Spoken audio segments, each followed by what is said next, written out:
What's up, guys? Welcome back to Headlocks and Hot Packs. Tuesday Night Trivia returns with another edition of Wrestling Jeopardy.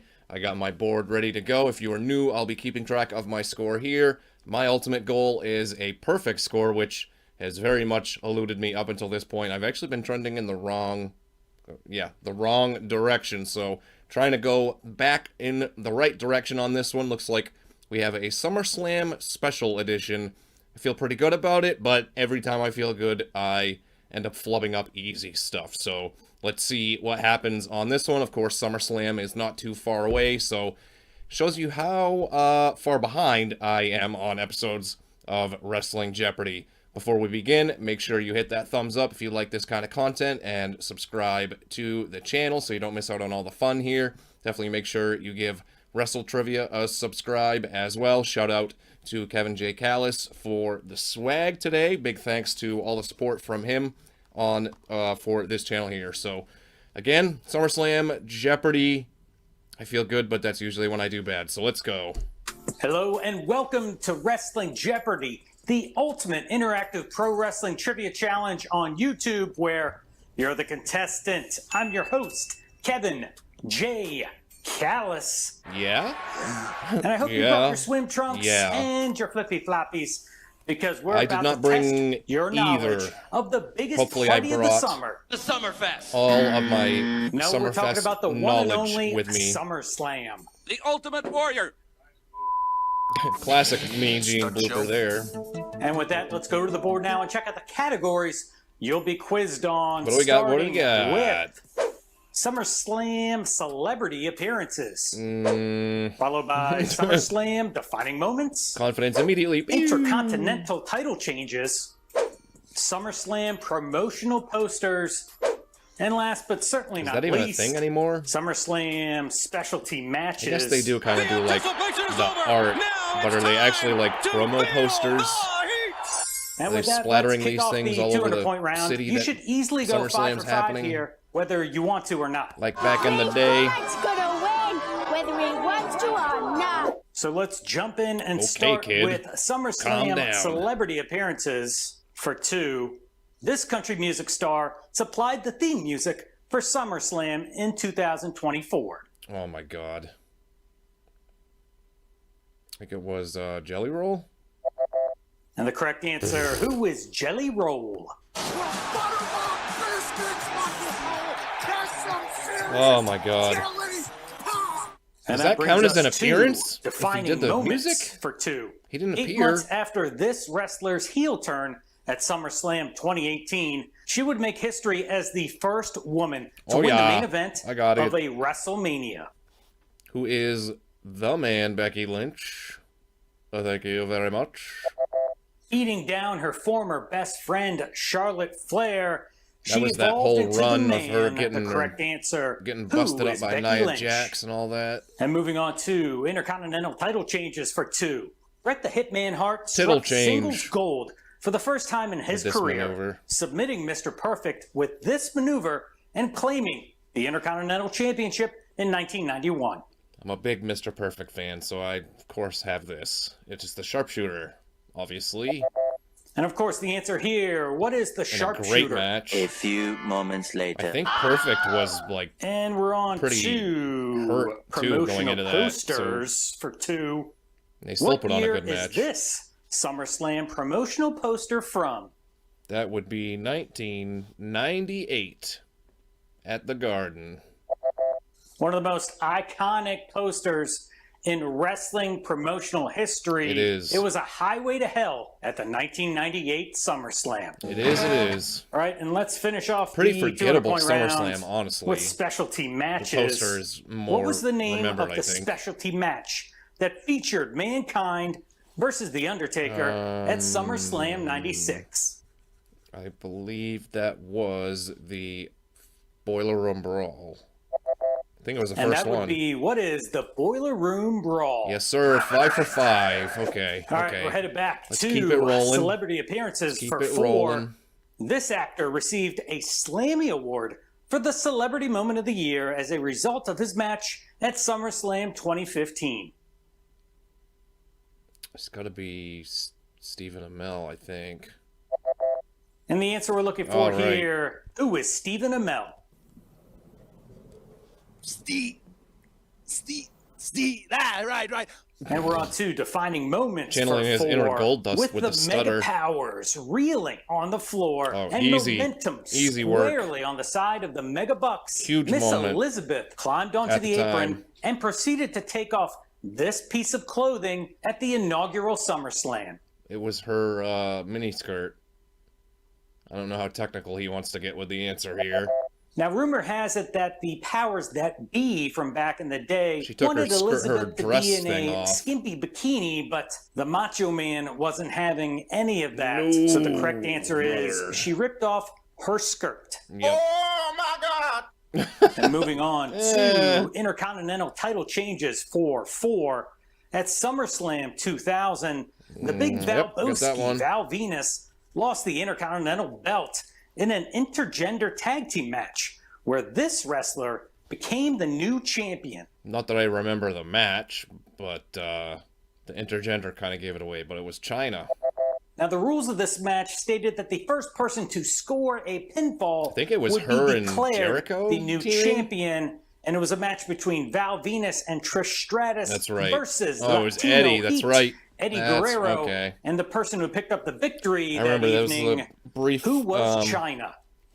And that brings us to promotional posters. Was with Val Venus. What year is this SummerSlam promotional poster from? If it's got gender on there, it's got to be 2017. What is 2017? Thank you. Let's finish up the 400-point round. What was the name of the specialty match that featured Bray Wyatt versus Kane from SummerSlam 2013? The Ring of Fire? A specialty match that would have made Johnny Cash proud. The correct answer, what is a Ring of Fire match? It was an Inferno match, basically. All right, 10 questions down, 15 to go. That's the only one they ever did, I believe. So far during this SummerSlam Wrestling Jeopardy. But if you're having a good time, make sure you hit that subscribe button and also the ringy-dingy notification icon bell. Yeah, do so all you get of notified the things. whenever we come out with a brand new episode of Wrestling Jeopardy.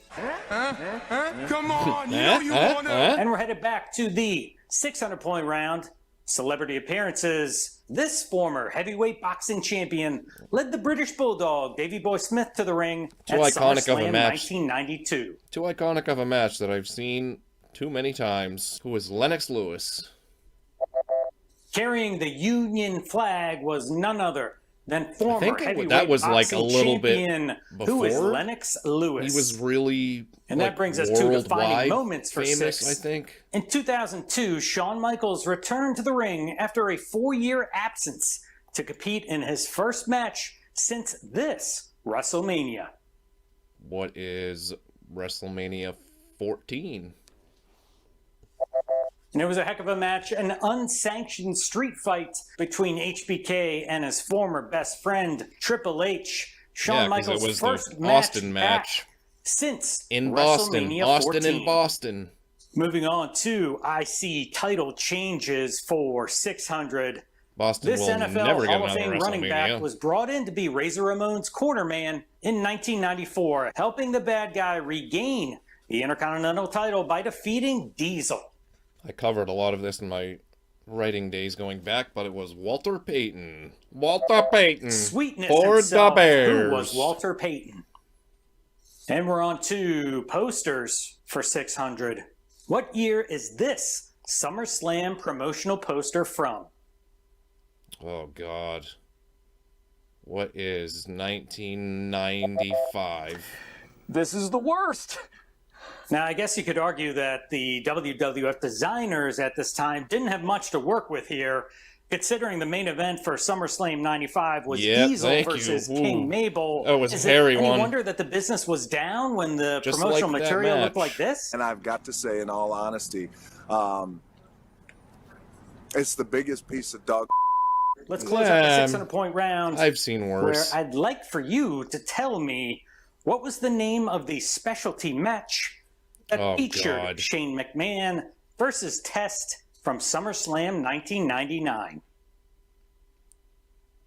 I'm not sure. I'm just going to say false count anywhere.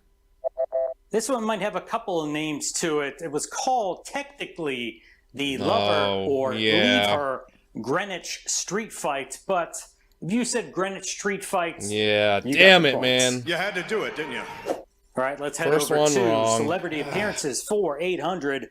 In the weeks leading up to SummerSlam 94, third round, I guess. Naked Gun stars Leslie Nielsen and this actor were hired to find the missing Undertaker. Oh my God, I don't know the guy's name. I have no idea. I can't even venture a guess. NFL Hall of Fame running back. Who was O.J. Oh Simpson? my God, I was thinking of the other guy from... Sorry, it wasn't O.J. The correct answer, thank you, it was him. I was going to say, what was O.J. on there? And we're on to if anybody got that guy's name right, then I commend you, sir. In 2014, or man. Brock Lesnar uncorked this many German suplexes on John Cena, squashing the superstar and winning the WWE World Heavyweight Championship. I'm just going to throw out a guess of 23. Brock took 16. John Cena to Suplex City. Damn, dude. Sweet 16 times that 3 in a row wrong. Moving on to Intercontinental title changes for 800. The Ultimate Warrior ended the Honky Tonk Man's Intercontinental title reign after replacing original challenger Brutus Beefcake, who was unable to compete due to a gruesome attack the previous week by this outlaw wrestler. Who is Outlaw Ron Bass. Has to be. Why else do they say outlaw? I remember watching this as a kid. They had the big, red X that they censored because the outlaw, I think Brutus came back Bass, and was shaved just carving Ron up Bass's Brother head. Brutai's forehead with a cowboy spur. Beefcake bomb! Yeah, I kind of remember that now. And that brings us to promotional posters for 800. All right, so I'm at 5,800, 3 wrong. There it is, this week's Daily Double. I want you to just run in your mind everything. All the different SummerSlam promotional posters that you can possibly think of. Not a ton. Place your wager now. Yeah, I'm gonna go 5,800. I'll wager everything, I guess. Might as well. All right, time is up. Here is the Daily Double clue from promotional posters. What year is this SummerSlam promotional poster from? You know what? That one immediately popped into my head, too. And I'm going to say 2014. I mean, this really could have been any year in the 2010s. There's nothing that talks about any specific matches, even though the SummerSlam featured Daniel Bryan defeating John Cena and for some reason remember that one, though. Only so for I'm going to Randy say Orton 2014. Cash the money in the bank, briefcase on him. The correct answer here. I was off by 1 year. It's from SummerSlam 2013. And let's finish off the 800-point round. No, I got nothing. What was the name of the specialty match that featured Ken Shamrock versus the Lethal Weapon Steve Blackman at SummerSlam 1999? Well, that's easier than the Shane McMahon one. That's the Lions Den Here match. at SummerSlam 99, this one was specifically called the Lion's Den Weapon Match, but we'd also accept the Lion's Den match. Yeah, you better accept it. And we've reached the most difficult round in Well, Wrestling at least I'm back on the board with 800. Lost everything on that daily double there. The begins to lower. The ominous music begins to play. Get your thinking caps on, and let's go to the final clue from 1,000-point celebrity round. appearances. 4 wrong. This was the explanation given by Jon Stewart after he helped Seth Rollins retain his WWE title I do not versus remember. John Cena at SummerSlam in 2015. I'm just gonna take a stab at it. Did he say that John Cena big leagued him at some point? A classic match cheapened, or he got tired of seeing him win all the time. Only led to things getting worse the following night on Raw when Stewart explained he didn't want Cena to surpass Ric Flair's 16 world titles That's record. right. Yeah, that was so stupid that I didn't even remember it. Defining moments. The return of Roman Reigns at SummerSlam in 2020, complete with this new catchphrase emblazoned on his t-shirt. put the entire WWE on notice. Oh, man. It was something like... I can't even remember. During the COVID-19 pandemic, Roman would lay low for 5 months, only to return with a new special counsel, a new set of chompers, and a new attitude where he was going to wreck everyone and leave. We said SummerSlam. We started off so well. See it coming. Moving on to you never see it coming. You start off so good. For 1,000. Had Stone Cold Steve Austin not won the Intercontinental title at SummerSlam in 1997, right, well, at least got he this would have one. had to do this to Owen Hart. He would have had to kiss his butt. That's what he would have had to do. It was a kiss my ass match, I think it was. Often overlooked due to the botched pile driver that broke Austin's neck and led to the worst roll-up in wrestling history, was the stipulation that if Stone Cold lost, he would have to kiss Owens' cheeks. And then it became a thing with Vince later on. And we're on to the final clue from promotional posters. What year is this SummerSlam promotional poster from? That would be 2007, I think. I think that was his return. Now, the tagline here was, "The party is over," and that was in reference to Triple H making a return from yet another torn quadricep that he suffered back in January. But I don't know why he's like hanging out on a deserted private island. Doesn't make any sense to me. But the correct answer, what is SummerSlam 2007? All right, Let's we're getting some of that back that we the lost. Final clue Not that for it matters, the regular but Jeopardy I guess it does matter if you're playing against me out there. What was the name of the specialty match that featured the Cat versus Terry Runnels at SummerSlam 2000?